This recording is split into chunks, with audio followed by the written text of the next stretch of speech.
Now go on slide 1. Now in PPT.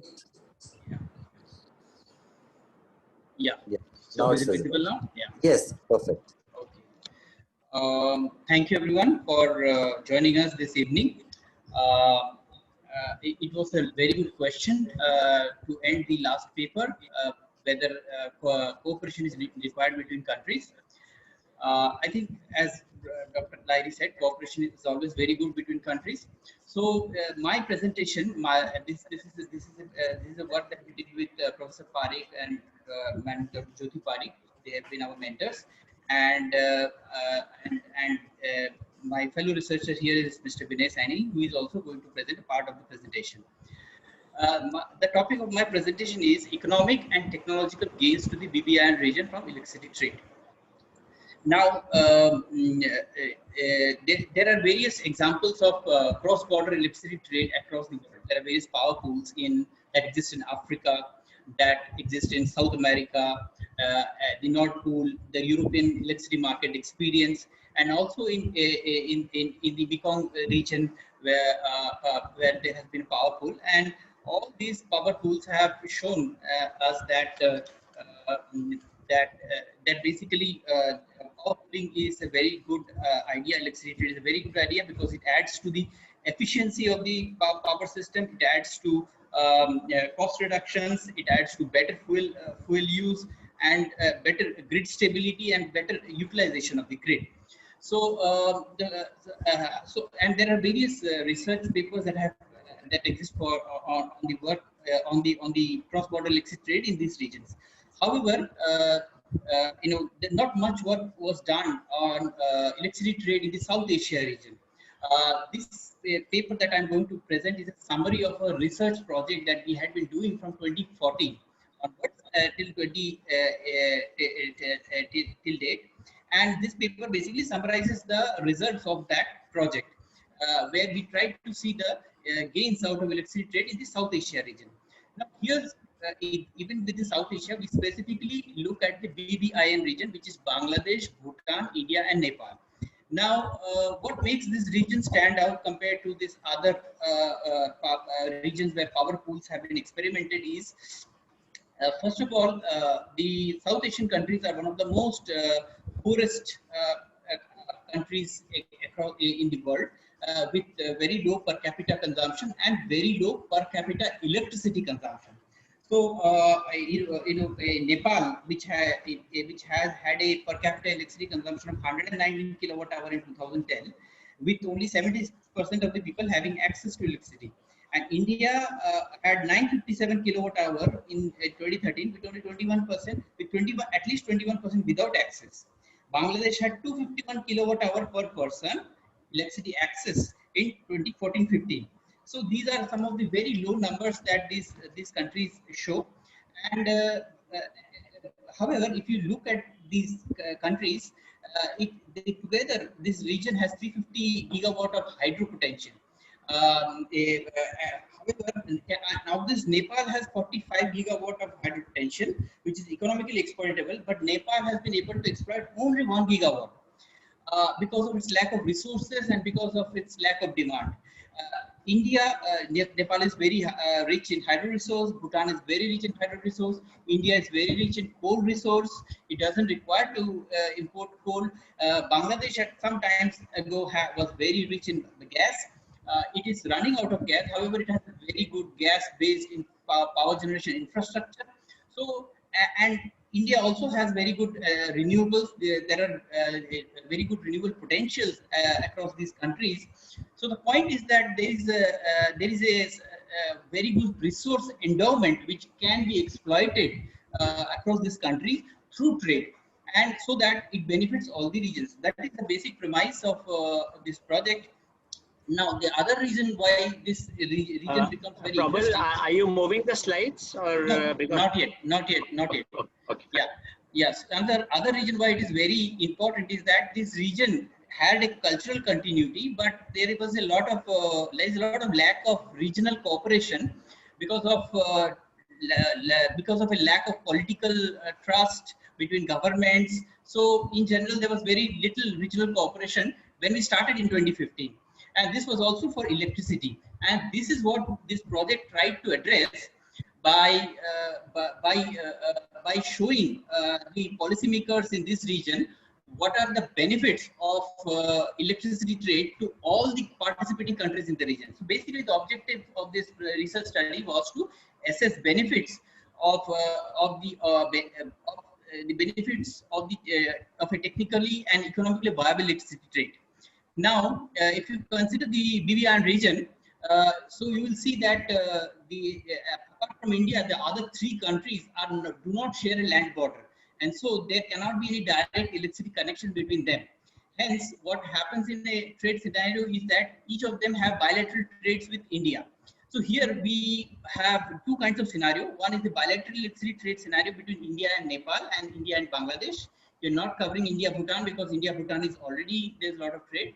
There's no need to assess the benefits. We know the benefits. And then there is the second option of multilateral electricity trade, where each of these countries also trade with each of these countries of Bangladesh, Bhutan, and Nepal also trade with each other through India. So India gives them an electricity corridor, and they trade with each other. So between these two kinds of scenario, we try to assess the first question that we try to see is that whether electricity trade is possible in this region, and if possible, what is the optimal volume, what is the price at which electricity trade takes place, and what is the economic benefits for each of these participating countries, what is the technological benefits to the power systems of each of these countries. So that is how the presentation is going to be presented, and in order to do that, the methodology that we apply is that we basically set up two kinds of models. One is the power system model for each country, which basically simulates the working of the grid of each country, working of the power system of each country. So this is done through this power system model for each country is built on what we call as the answer times model. Answer times is a very popular model that people use across the power system modelers use across the world. So what is the basic key attributes of this answer times model generator? First, it combines technical and economical approach. It models electricity generation technology in a bottom-up manner. It can be built for each country separately and then also optimized together in a multi-region optimization model. So where there are different grids can be connected, different grids of different countries can be connected together. So in a multi-region optimization model. And this model is basically a linear programming model which gives a least cost energy system solution. So what is this model like? So the model basically optimizes medium to long-term horizons. It minimizes the total cost of system cost, where the system cost includes capital cost, annual operation and maintenance cost, exogenously prescribed price of imports and domestic resources, exogenously prescribed export revenues, and prescribed costs of delivery cost, which is like transmission and distribution costs. So that is the times generator. So basically, a power system model for each country simulates the working of the grid or the power system of that country. And this and the power system model is basically used to illustrate the technological benefits to the power systems of each country. Now, we also try to assess the economic benefits. The economic benefits is assessed through a macroeconomic model. And similarly, we estimate a macroeconomic optimization model for each of these countries, each of the BBIN countries. Now, what is this macroeconomic model like? So the macroeconomic model is the optimization model that is set up in an activity analysis framework, and for its base year data, it uses the social accounting matrix. Now, the objective function is basically maximization of the present discounted value of total sum of private consumptions over the optimization period, and that is subject to various macroeconomic, technological, resource constraints like the commodity balance constraint, the investment savings constraint, the balance of payments constraint, capacity constraints, resource availability constraint. The resource availability is for fossil fuel resources like coal, gas, crude. Because and then we have the capacity creation constraints. Then we have the net foreign capital inflow constraints, consumption monetary constraints, upper and lower bounds on exports, and the household demand function, which is prescribed into the model. And there are 10 expenditure groups for rural and urban each. So 20 expenditure groups, and for each expenditure group, there is an LES-based demand system. And these LES-based demand parameters are obtained from a non-linear estimated demand structure. So that's basically the macroeconomic model, and most of the constraints are what goes into a macroeconomic model. And what we get is a very macroeconomically, financially consistent solution for the economy, including the energy sector. So what we do here is that first we analyze the bilateral trade between the BBIN countries. So there are two bilateral trade scenarios that we consider. One is India and Nepal, and one is India Bangladesh. So how do we do the bilateral trade modeling? We basically integrate the power systems model with the macroeconomic model. So for each country, the power system model for that country is integrated with the economic model of the country in the following manner. So it's called the interlinked model. So it is so the interlinked model basically gives hourly trade for 30 years for a given electricity demand and choices, and it produces the choices of different generation technology to meet that demand. Now that choice of generation technology is passed on to the macroeconomic model, which then comes out with the investment, GDP, consumption, and electricity demand of the model, which again electricity demand, GDP, which again is passed on to the technology model. In this way, the two models are iterated to get a solution. So you can see in the figure below, where for country A, the technology model and the macroeconomic models are integrated, and for country B, also the technology and macroeconomic models are integrated. However, when we want to simulate a trade scenario, both the integrated model are connected together through their technology models. That is how the interlinking works, and the bilateral trade studies are considered.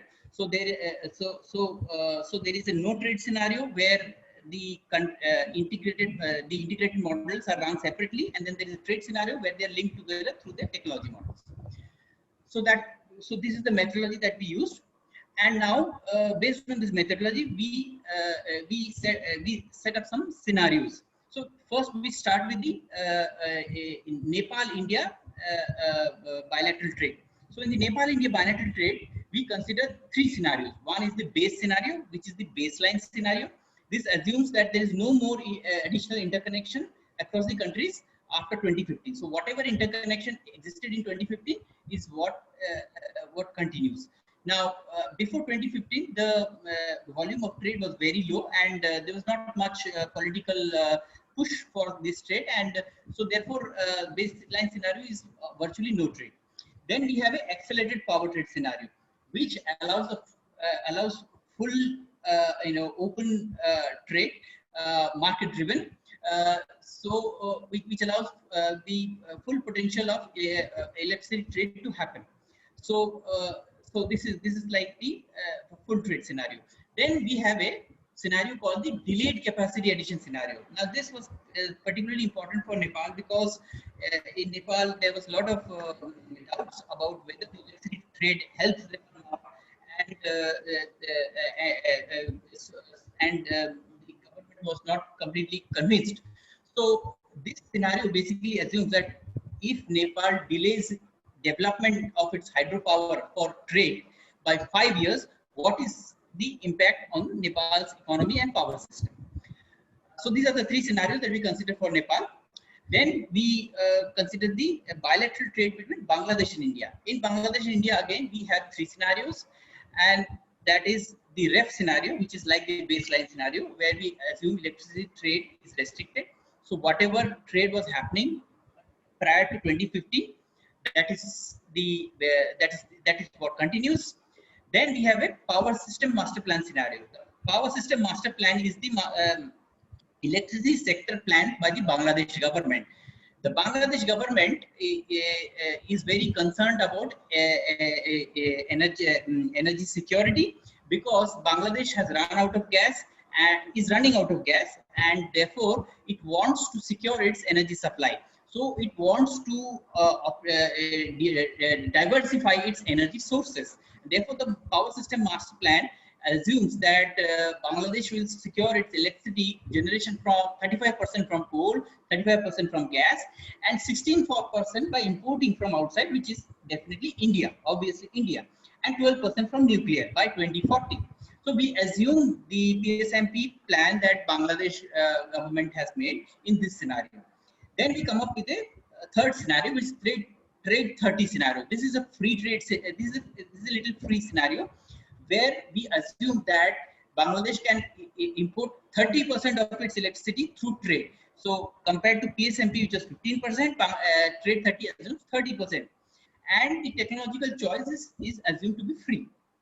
So these are three scenarios for Bangladesh. Now, based on these scenarios, we now present what are the basic results that come out.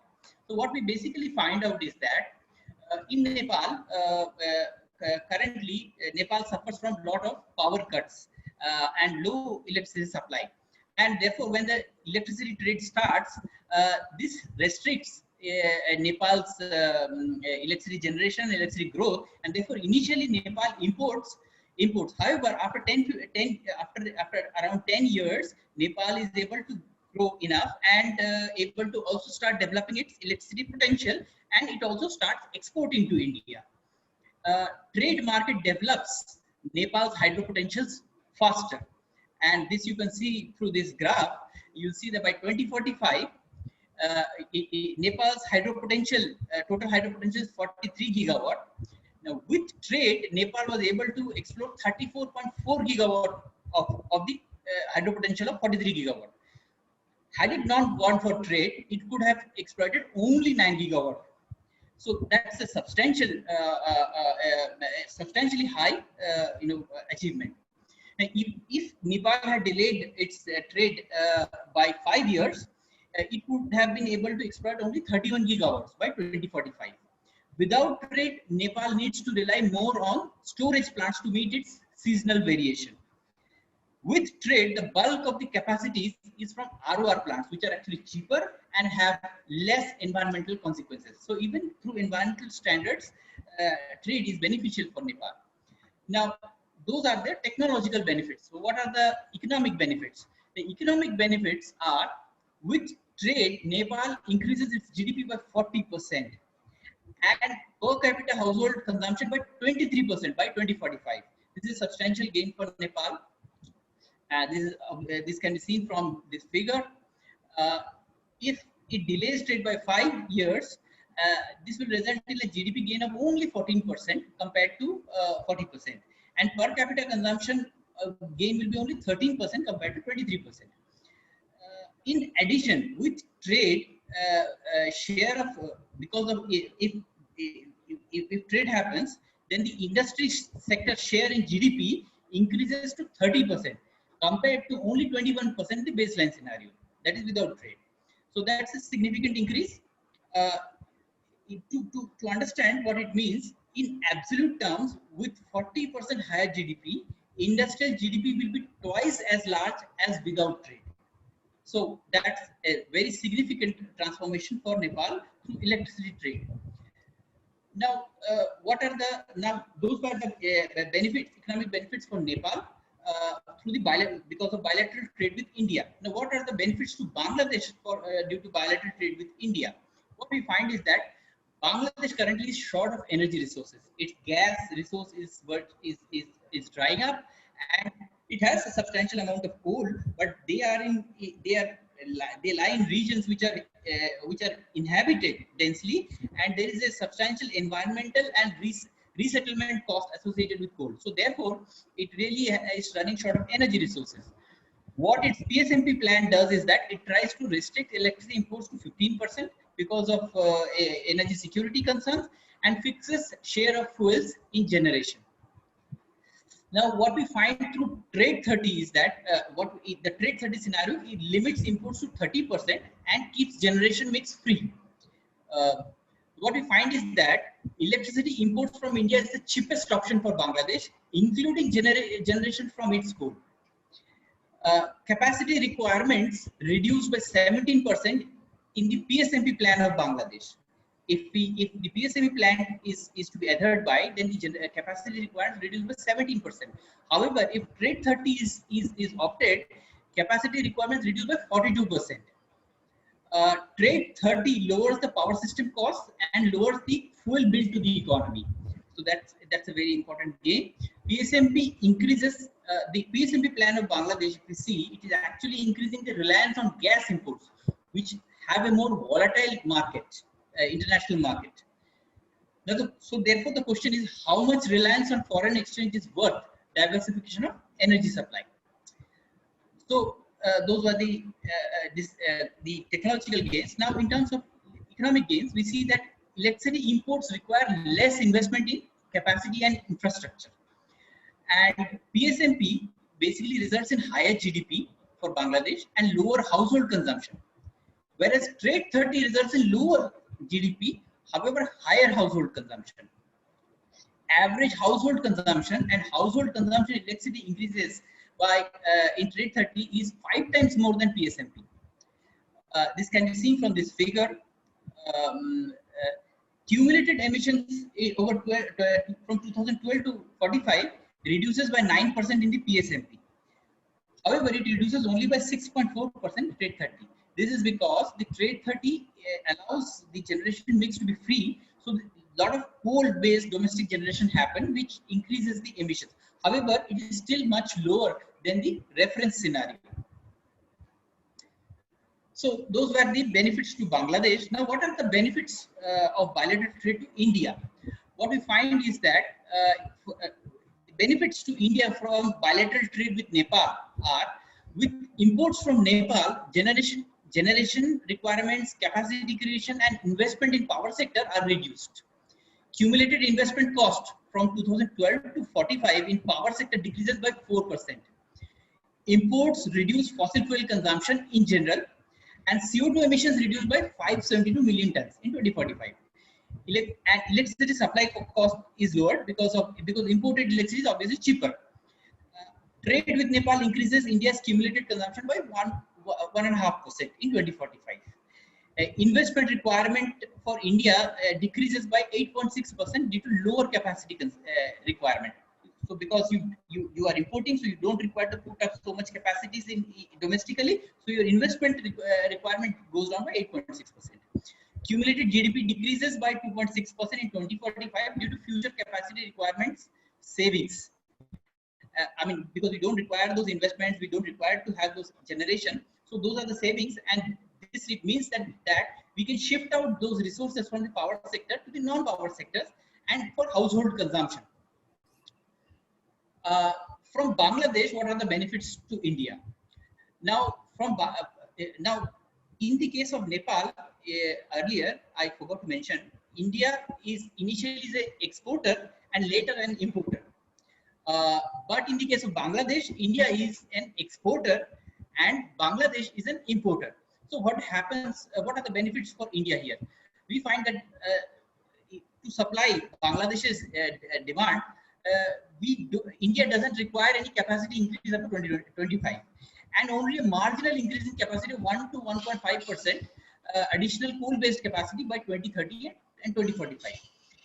It increases coal consumption and emissions in India.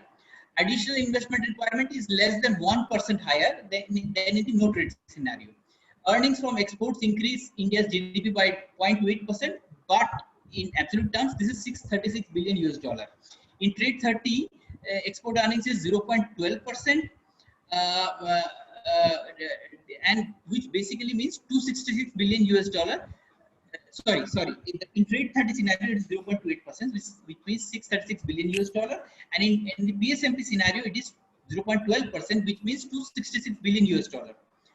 Cumulated consumption gain is 0.42% in trade 30 and 0.17% in PSMP scenario. This can be seen from the figure. investments increase in India's energy sector and overall economy due to trade. Now, the benefits to India, you will see, are very small. However, that is because in both these bilateral trades, India, this is a case of large country and small country trade, where India is the largest country and Nepal and Bangladesh are small countries. So therefore, benefits to India, although not highly visible because of the size of India's power system and its economy, but are comparable in absolute terms to benefits to Nepal and Bangladesh. So those were the benefits out of bilateral trade. So here, what we can see is that it is very clear that all these countries, Bangladesh, Nepal, and India, they all benefit out of entering into trade, and there are these various technological and economic benefits, and therefore the policymakers should be encouraged to increase cooperation, regional cooperation in electricity trade, irrespective of the political circumstances. Now, from here, my colleague Vinay Saini will present the multilateral study. So, Vinay, Yes, you can yeah. start, and I will. Sure. Yeah. So thank you, Dr. Probal, for telling us about the benefits of the bilateral trade. Now I will take you forward. What are the benefits of the multilateral trade in the BBIN region? Can we go next? So in this, we again use only the power system model in the interconnected way. The power system model is capable of solving the model at hourly level, and we are doing it for 30 years. And it chooses the different generation technologies based on certain constraints, such as the generation constraint, the availability constraint, also the potential constraint. Can we go next? Next, yeah. So here, what is happening is that we are using the already developed Nepal power system model, India power system model, and Bangladesh power system model from our bilateral studies, and we are assuming the exogenous exports from Bhutan into the region. And for comparing the multilateral trade with the bilateral trade, we are assuming we are comparing it with the trade scenario, the maximum trade scenario from our India-Nepal study and India-Bangladesh study. Can we go next? Yeah. So now, first we will talk about the opportunities through multilateral trade for the region itself. If I talk about the region, if I go for a multilateral trade, the region is able to achieve 197 billion units of electricity trade by 2030 and 359 billion units of electricity trade by 2045, compared to only 12 billion units in 2017. That's a huge gain that we can see from multilateral trade. Now, if I talk about the exploitation of hydro resources in the region, with the multilateral trade, Nepal and Bhutan gets access to the market in India and Bangladesh. India and Bangladesh are net importer of power, and Bhutan and Nepal can be net exporter of the power. They have huge hydro potential, and their current demand are very low compared to their hydro potential.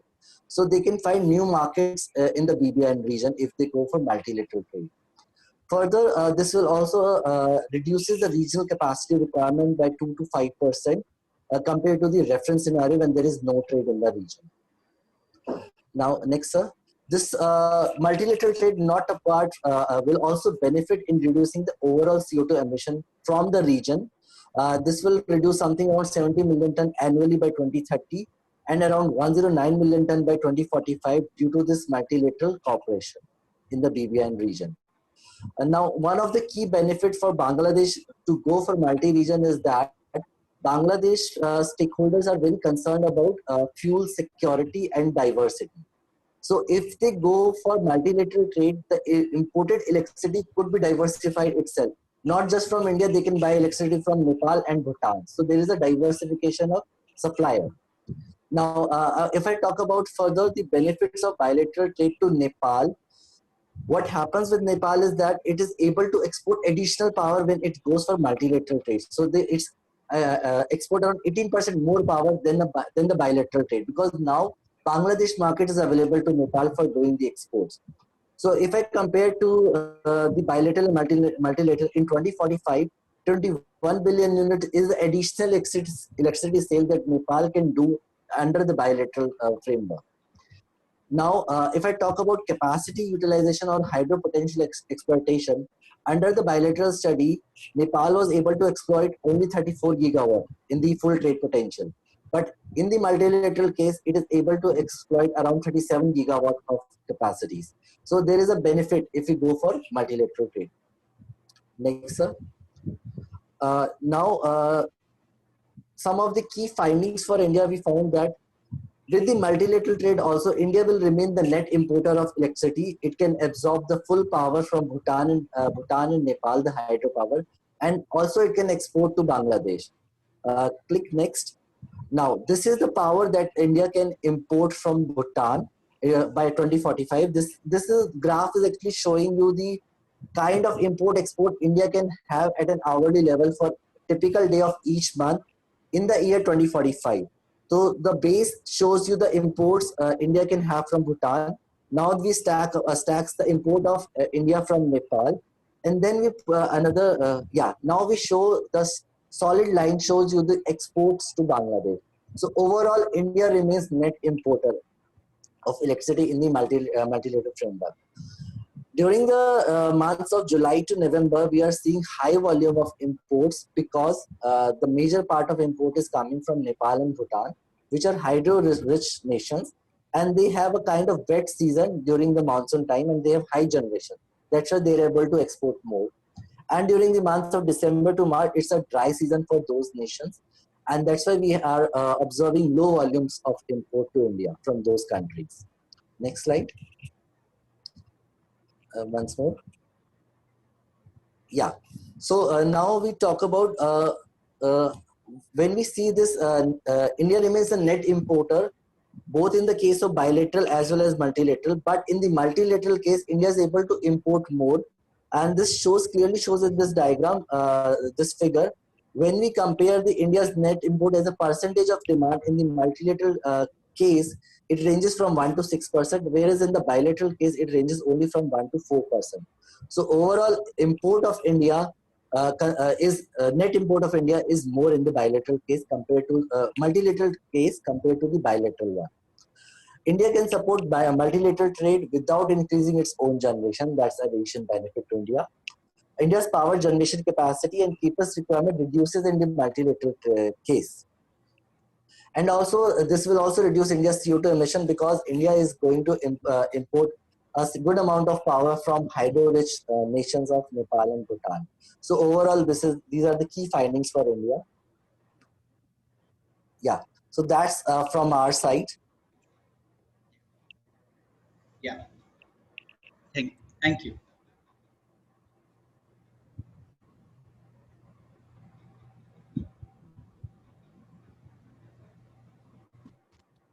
Yeah, we can now have questions. If people have questions, I can just stop the screen sharing.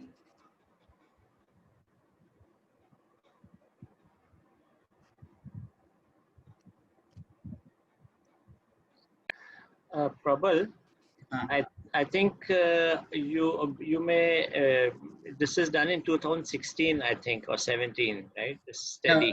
Yeah, the bilateral trade was done in 16-17. Multilateral was 18. So this is all together summarizing the thing. The multilateral was over by 2018. Yeah, because the study shows that the import of India will increase because of multilateral trade, whereas just by seeing the sort of capacity that is stranded in India, I would think that it shouldn't increase the import because it's complementary. The whatever power is being used in India, it would be during the peak season or when there's high hydro, would be returned to these countries during their low hydro season. So I am not sure whether we will increase this. Increase the import. That would. I guess it considers the cost of power also from both countries. Mm-hmm. So it seems a little bit of a thing where maybe the assumptions would have to be relooked about how this would happen, because we still have about 30,000 megawatt of stranded capacity. generating capacity, and our power exchange price is just around between 2 and 3 rupees net. Sir, it's a long-term projection, and we are projecting for 2045. The graph I showed you is for 2045. So that's the thing. Like a lot of things, we understand that things will change with the new developments. So I was thinking that renewable costs, where Yes, sir. India is going high, is keeping on the price is low, and I think with the balancing power of hydro from Nepal and Bhutan, for balancing these intermittencies, it could be a win-win situation for both countries. So I'm not sure. I mean, unless the power imported from other countries is even cheaper than renewable cost that we have in India, which is so maybe we'll have to see that in a little greater detail. I think we have. This is a long-term perspective, and secondly, we have an uncertainty about COVID and other things, which has given a lot of this stranded capacity. But if the economy picks up, and we all hope that it will, and here I think they've used maybe 7-8% growth rate. If that kind of growth rate is achieved, then I think these scenarios would make a lot of sense. But of course, if we continue to grow at 3 or 4 or 5%, then the scenario would change. But any kind of a future projections have this kind of uncertainty. And we all hope that the subcontinent grows rapidly over the next 30 years. So that's really I can just add from the bilateral trade. When we had done the bilateral trade, India was actually exporting to Bangladesh. And we had mentioned at that time that this is precisely happening because there is a lot of stranded coal capacity in India, which is making electricity imports much cheaper than even Bangladesh's domestically produced coal.